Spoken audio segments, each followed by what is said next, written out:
মসজিদের মাইকে যখন আজান হয় কুকুর কেন ডাকে? অনেকে প্রশ্ন করে থাকে। মসজিদের মাইকে আজানের সাথে সাথে গ্রামে যে কুকুরগুলা থাকে দূর থেকে আজানের শব্দ শোনার সাথে সাথে কুকুরগুলা জোর জোর আওয়াজ করতে থাকে। এর কারণ কি?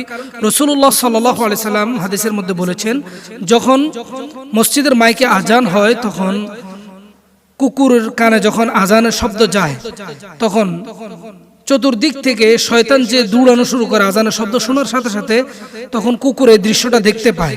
দেখে শয়তানের দৌড়ানোর অবস্থা দেখে কুকুর মূলত আওয়াজ করতে থাকে, ডাকতে থাকে। আমরা মনে করি আজান শুনেই কুকুর ডাকতে থাকে, এই জন্য কুকুর শয়তান কিনা, অথবা কুকুর আজানের শব্দটা সহ্য করতে পারছে না এমনটা কিনা। বিষয়টা এমনটা নয়।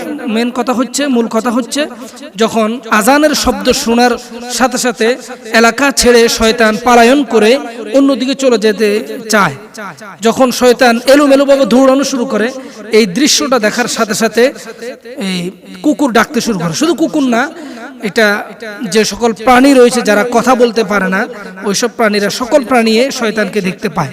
আর শয়তান তো মানুষকে কুমন্ত্রণা দেওয়ার জন্য এলাকায় বিভিন্ন জায়গায় মসজিদে পর্যন্ত শয়তান থাকে, মানুষদেরকে ওয়াসওয়াসা দিতে থাকে।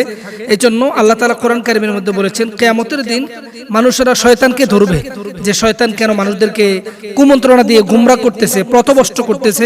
কোরআন কারীমে আল্লাহ তাআলা বলেছেন, ওয়াকালা শাইতানু লাম্মা কুদিয়াল আমর ইন্নাল্লাহা ওয়া'দাকুম ওয়া'দাল হক ওয়া ওয়া'আদতুকুম ফাখলাফতুকুম ওয়া মা কানা লি আলাইকুম মিন সুলতান।